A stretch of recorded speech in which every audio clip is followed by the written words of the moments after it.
Right now, if your chest locks up out of nowhere, here's what happens.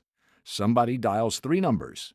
Inside 10 minutes, a truck full of strangers shows up with a machine that can shock your heart back into rhythm and drugs that can dissolve the clot that's trying to kill you. You'll probably live. You'll probably be home in a few days complaining about the food. Now here's what you got in 1955. Nothing. No shock machine. Hadn't been invented yet. No clot-busting drugs.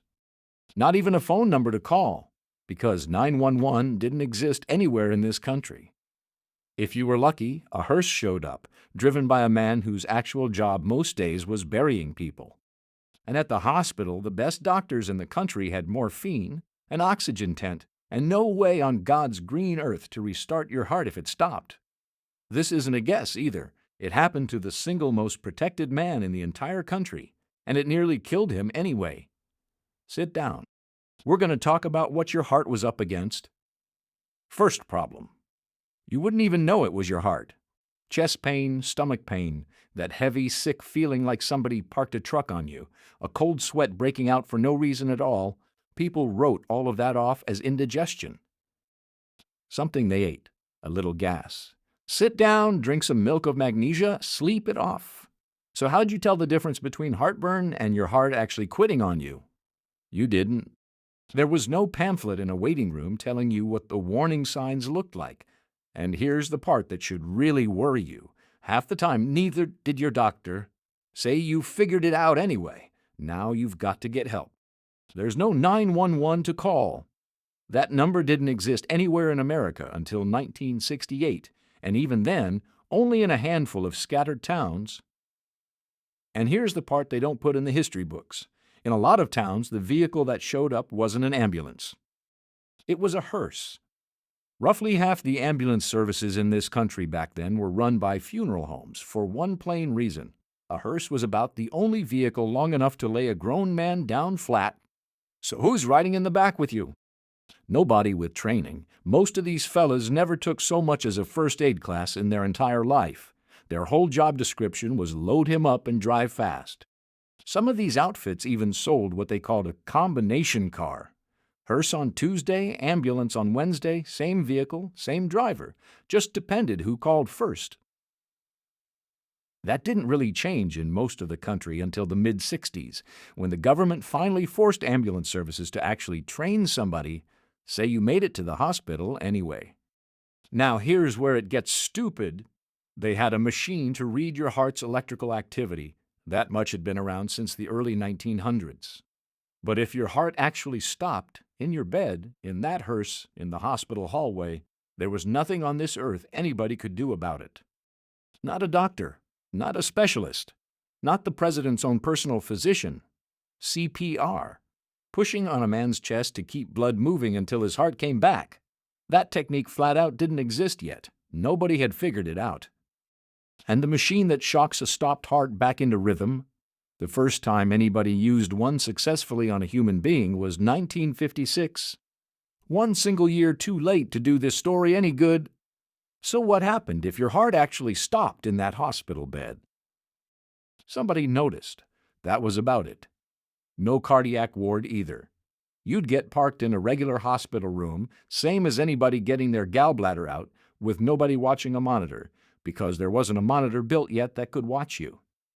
That kind of dedicated heart ward didn't show up in this country until the early 1960s in a hospital out in Kansas. In 1955, you were just a man in a bed, hoping. Now let me tell you exactly who this happened to, because it's a true story. September of 1955. President Dwight Eisenhower is playing golf outside Denver. Gets some pain in his chest and his stomach partway through the round. Blames it on lunch, a hamburger with onions. Goes home, goes to bed, still hurting. 2 in the morning, the pain gets bad enough that his wife calls his personal physician. And that doctor, the personal physician to the President of the United States, takes one look at him and figures it's his stomach acting up again, on account of the man had a long history of stomach trouble. Wrong. It takes over 24 hours and a full day of guessing before anybody even brings a machine in to confirm the President of the United States is having a heart attack. Somewhere in there, hear a strange scratchy sound through the stethoscope and get spooked it might be something even worse, a burst artery. So they order him to lie there and not move a single muscle, scared to death that moving him might kill him outright. Finally, they fly in the best heart doctor in the entire country, a man named Paul Dudley White, all the way from Boston. He gets it right, starts him on blood thinners, gets him under an oxygen tent, breathing easier. And that right there, morphine, an oxygen tent, and a couple of drugs nobody alive today has ever heard of, that was the entire medical arsenal of the United States of America in 1955. Understand, too, this wasn't a guaranteed happy ending. Depending who you ask, somewhere between 4 in 10 and half of all the people who suffered what he'd just suffered didn't walk out of the hospital at all. The normal treatment of the day was 6 months flat on your back. White got criticized by his own colleagues for getting the president up and walking after only a few weeks. Sit with that for a second. The most powerful, most protected man alive on the planet, and his own doctors were guessing in the dark for over a day, with nothing to offer him but rest and hope.